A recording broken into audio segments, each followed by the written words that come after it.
Okay, I'll try and rattle through it, but without sounding like a Smurf and going at full speed. So we'll Thank see you. how we go. Um, and just one thing to note, this is a made-up badge. It's not one that you can apply for or get accreditation for yet. I mean, we'll see where we go. Okay. Um, all right. So, well, let me get rid of the actual Zoom as well. Um, So, as I said in the summary, we all know that ethical responsibility is kind of on us. As EAs, we should really be the grown-ups in the room. But how easy is it to be good all the time? How do we do the right things under organizational pressures? The reason I thought about this subject is that um, I have, in the past, I've either observed that we can kind of, EAs that aren't necessarily held to task if they phone it in or if they capitulate, or it may be that actually there are lots of pressures in lots of different angles, and we don't necessarily know whether we're going to be squaring it out the right way. So, what do I mean by ethics, first of all? Um, Firstly, I think it's for EAs, it's really important to do that long-term thinking. And it's really important to define what you mean by long-term and therefore, long-term thinking 20 years ago probably didn't think about the sustainability element, but actually it's about rolling it in and be clear on your definitions. Data ethics and privacy, I think we're all a lot sharper on this. Um, but let's stand our ground. Inclusivity and accessibility. I think we still fall behind on some of those things. Transparency and accountability. Uh, the ability to be open and actually go, yeah, that was on me.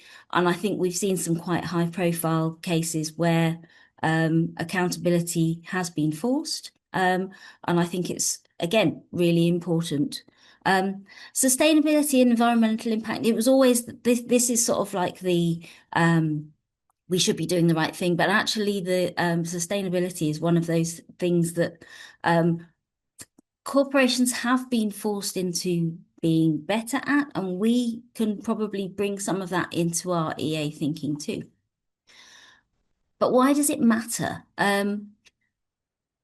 We're essentially the grown-ups in the room, and we're there to shape our strategic decisions. If you're not, if you are seen to be less than transparent or capitulate or cave in too much or actually take the shilling and then ultimately our reputations are at stake, which means that our stakeholder confidence is at stake, which means we lose a seat at the table, which means we are not there to shape those strategic decisions. BCS obviously has a clear view, and we're guided by that code of conduct. In a Wilder summary, preaching to the choir. But I think these things are really important, and I think the integrity and responsibility element are the bits that I'm trying to pull out here. We may face those frequent and intense pressures throughout our career. I can think of a few occasions where actually both on the consultancy side and on the being in an IT department, where ultimately the pressures that have affected on me may have different outcomes, and you've really got to be able to square it. So small organizations, large organizations, they may or may not have one or all of these. Little sidebar on here, trying to get ChatGPT to get any kind of equality in their icons is hilarious. But after a few occasions, I just gave up. But here's the pressures. So for a CTO, we're really looking at the innovation there, there, and where are you going to get bleeding edge, hemorrhaging, edge and etc. CIO is really about that delivery speed. Those are the pressures affecting them. For your sustainability officer, if you have such a thing, those environmental target footprints, you're sometimes a lone voice shouting while everybody else is clamoring for the dollar. Um, But by the same token, the CFO is looking at that cost reduction, and everything is bottom line. The CEO is really around that shareholder expectations, and and really that business agility. Um, and if you have a risk officer, those check boxes are ever present. It's really just about the risk minimization. In terms of HR, um, we're seeing more efficiencies. We're seeing automation. We're seeing, but also being really kind of stricter around that labor law compliance. Um, the the COO, the operational officer, is really just is trying to shave those efficiencies off all the time, and your marketing officer, well, just trying to jump through hoops and trying to get everything they can to please the CEO, I would say. Um, okay, so what does that feel like sitting in the middle in terms of your enterprise architecture? Well, your bleeding edge technologies, your innovations, but without considering your AI bias, without considering your sustainability, yeah, that's just that scattergun. Um, and I'll explain these little icons in a bit. Uh, in terms of the CIO, let's go for the rapid deployment. Yeah, and sometimes that operational efficiency trumps the ethical reflection or considering what you're going to do with your data. I would say not always, and there is, just in case the lawyers are listening. Um, Sustainability, you're constantly battling against those who want to to shave the margins, and actually you need to be able to champion your cause, and that those tensions is another noise, it's another voice in the EA's ear. But the CFO, fairly clear cut, actually, do we really need all of that security? Do we need those line items that are really expensive? Do we need, can't we go to a cheaper vendor? Can't we go to a vendor that, that doesn't have the same values as us? Um, CEO, I would say that their pressures are really, again, around that business agility. Um, Now, this may be a little unfair, but when you're going through a checklist approach, you may miss the human element, you may miss the sustainable element, you may miss other impacts because those are not the checklists you're running from. And in terms of, as we see greater automation in our HR systems, we also see who's training those models, where are the models there? Um, in terms of operational efficiencies, do we really need, a nice line of sight integration? Do we need data provenance? Do we need, and actually, you could get a disjointed system where your gaps are wide open. And then in terms of marketing, again, I may be a little unfair, but actually, if we're trying to do customer profiling in a way that is not ethical, then there's a worry there. What are our mitigations? In terms of your data exploitation for profit, oh, there's somebody waiting in the waiting room. That's exciting. You should be, establishing those ethical data principles right up front. As EAs, we should be embed that privacy by design, so that and encourage the regular audits of data use.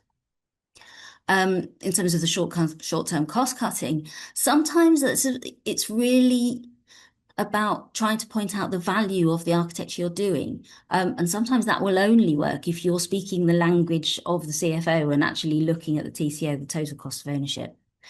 In terms of that agility, speed versus ethical reflection, EAs have to be a lot better at insinuating themselves in the ethical checkpoints, in terms of that disconnected silos, about that, oh, do we have to do integration? Get your standards in there. Because actually that single source of truth becomes an incredibly powerful leverage when you've got audit, when you've got, when you want to get that extra transparency. In terms of that algorithmic bias, look at where you're training your models, make sure that your AI policies have, you've got your AI ethical guidelines. In terms of your I just want to put this system in. I just want to. It ticks all the function boxes. Then actually there's some real harm there in terms of not considering the human impact there. And then in the compliance only mindset, again, make sure the EAs champion the ethics above the compliance. Yes, the compliance is good, but then what else? And embed the values back into those checklists. So bringing this together, so yes, you've got your EA foundation. So this is our meat and potatoes, if you like. We should be all doing this anyway. But the only extra thing there is that human impact guidance, I would say. But then we bring it together into an ethical kit bag. So start getting better at that consistent analysis, that the TCO, looking at the value chain, looking at the horizon scanning, the scenario planning, the what ifs, and businesses are really rubbish at doing BCP. Get better at that, and actually be the grown up that's better at BCP than the BCP officer. In terms of your internal audits and checks, again, this has got to be off pat, because when you need it in the middle of a crisis or a challenge, that's when you need to pull out your data usage, pull out your checkpoints, and then go, right, look, I've told you about this, spin the wheel of madness, if you like. And then there's the trade-off process, which again, define up front. To get your decision criteria, get your weightings and your metrics clear, and make it transparent, so that when you are in the middle of that pressure situation, you make sure that you're not making it up as you go along. I would say the important thing here is there's a culture shift, and the EAs have to behave better first, because the overriding culture of transparency and the fair challenge culture, I think those are really important. There's a quick sidebar on culture. I'll gloss over it here, but essentially, always consider that you're the ethical guardian for those decision forums. You're not necessarily the decider, but actually you should be the grown up in the room. In terms of when you get into a challenge situation, make sure that you've got everything in your kit bag to start with. So that during your challenge, you've got your touch points, you've got your, okay, we're ready to do our scoring, we're ready to look at our options and outcomes, and evaluate everything that needs evaluating. And so that after the challenge, again, this is what sometimes gets missed. You loop back. Which are the principles we challenge? Which are the standards we challenge? Where do we need to make sure we've logged that technical debt to go onto the portfolio? Do we need to make sure that we've got an owner for technical risk? I'm going to rattle through these very quickly, because I know that you're all, we're late in the evening. I would say that these are absolutely real case studies. First one, let's look at InGen. The de-extinction to deliver research and entertainment, and their business model is around leisure and around making dinosaurs, basically. You may note that this might not necessarily be truly real, but so what did we see? Client got into a spot of bother. Investor pressures, no separation of business outlets, centralized control rooms. So you've got single control architecture and a single point of administrative failure, and a lack of business planning or contingency planning. What would EAs do? Okay, look at the total cost of ownership. Look at that. Add human impact in the EA layer. Add your ethical checkpoints and your integration standards. Jobs are good, and the dinosaurs don't eat you. So Cyberdean Systems, they wanted to be at the heart of national defence infrastructure. And they, using the labs to, in terms of recovered microprocessors, and using that intellectual property in order to sort of combine it, ending up with the T800. They got into a spot of bother. Ambitious project timelines, which led to shortcuts. A lack of future scenario planning, so they didn't really think how the hardware and software would combine. Lack of contingency planning when the self-preservation response kicked into the T800, and then your intellectual property controls spiraled out of control. So in terms of your EA activity, obviously, sorry, I would say that they led to mass conflict that they wanted to mitigate by having the time control technology. Same old sort, total cost of ownership, human impact, bias testing, really important in this one, and your integration standards, making sure that your hardware and software talk together. By and large, corporate vision, in terms of from the retail brand all the way up to being a multi-sector conglomerate. Waste management program deploying compacting robots, but they let the things get away from them. They initially had that vision to be able to clear Earth and then put the humans back on it. And then they found that actually the consumer convenience outweighed those green initiatives and sustainability commitments. Their autonomous robots were unchecked and unsupervised, and the crew were allowed to override executive orders that would have meant that they could return to Earth. Again, human impact, bias testing, explainability, and embed those values. Last one, very quickly, Wayland Yutani.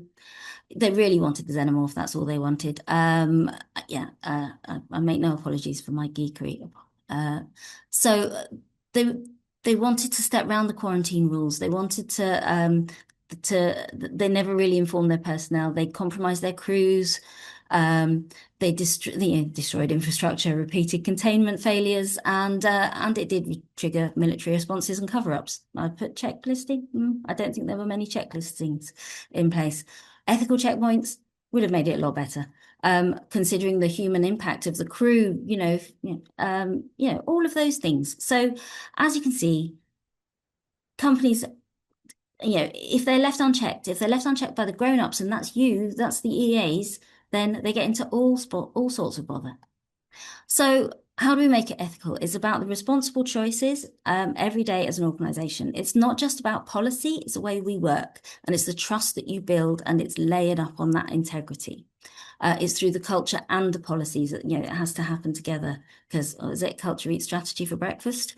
How we do it at Capgemini, we do have the code of business ethics, but we have all of these things in place, but it means that the client expects that from us. And I think that's, that's a way that we can then challenge. So what I'm asking from you is to be the conscience of your enterprise. Every decision, every conversation, every time you choose to do the right thing, you're shaping the culture. So it's really, putting ethics into action. We all move forward together, or any one of those strap lines you pick. And that is me very quickly. Fabulous. Thank you very much. Yeah, there we I go. have to say, I mean, Make the both. time then. I love the badge, and I love the examples. When you first started, I thought, oh, I wonder what company that is, and then I realized what you were doing with it. I thought that's a very clever way of doing it. So thank you so much for that presentation. And it avoids Um, litigation. Also useful. So apologies, slightly roughshod, and I really, a, a little bit last minute, but hopefully a little bit of fun for you on an evening, morning, wherever it finds you. Thank you very much. Does anybody have any questions for Emma after that presentation? Just lots of Yeah, me. applause. Sorry. Hi. Ah, Hi. Basically, with what you said, in terms of that. So when I was basically trying to come up with my business infrastructure, I came up with at least Institute being a non-profit organization, and then I got a limited company who's going to basically license off the educators, and then they'll funnel off it, and but the profits will always go back into the charity. And also, there's also like a side project to like build a local community center as well. So that's like Yeah, no, part of the so business. your ethics are clear, and actually running as a non-profit, you've got, there's very clear, nice guidelines that you can stick to anyway, and it's making sure that all of your investors or your backers know that as well. uh, I'm waiting for one. Yeah. Yeah, thanks. Hey, Sandeep, I think you were next. Dave. Yeah, it's just a quick one. So I really enjoyed personally the case studies. They were quite amusing once I got my head around what they were. They were totally fictional. Um, I think for me, what I find as working as an independent consultant, so often I'm either working like for a consultancy or on client side, if you like, is it helps if you can relate like your guardrails around decisions back to company strategy and policy. And the better organizations have got more relatable strategies or goals rather than we just want to increase profit by X% or market share or whatever it is. But I think the other problem is with our sort of profession, I'm quite new to the group as well, is I find everybody has a slightly different take on what is an EA and what level. So some EAs I've come across where that you're kind of, it's just more like a title in terms of your responsibilities, and you're also expected to get down in the weeds as well. And if you're doing that, then you can't do vision setting and so on. That's what I found because you're too busy putting out fires. Absolutely. Yeah, but that's why it's really important then to ask, okay, well, what's my mandate and who's the person who is setting that direction? Yeah, And can they explain it, articulate it, and can they defend it? And then you say, okay, well, what's my mandate in terms of that position, that challenge? Where do I fit? Have yeah. feedback. Yeah. The other thing I'll add before I don't want to hog time is that it depends on the maturity of the organization as well, whether they properly recognize IT, because I've still come across examples where IT is just seen more like sort of a cost center or a cost to the organization rather than adding value, because it's not their, they're not a technology orientated organization necessarily. Or even worse, IT is for free because nobody's ever charged business units for it. It's just something that happens. Yeah. Yeah. So then it can be quite hard to kind of have your voice, if you like, in the room of grown-ups because you're kind of like you don't even have really a seat at the table because they say, well, okay, you sit in this little office, like they have in the IT crowd. You sit in the basement. Yeah. Go away. Mm. And Heather might find that CISOs are always also like that, actually to get a seat at the table for it not just to be an IT function. Yeah, Yeah, actually, this is an organizational function. Yeah. yeah. But no, I really enjoyed the presentation, and I can kind of see the best practice and the intent. I think is important. Two more questions coming up. Galal, you've got one, and then Petra. Yeah, okay. Thank you very much, Emma, for this presentation. Just what are your thoughts on how to protect the enterprise architect when he or she performs the role of the conscience of the organization, when he or she says things that the CEO doesn't like, who cares mostly about the bottom line?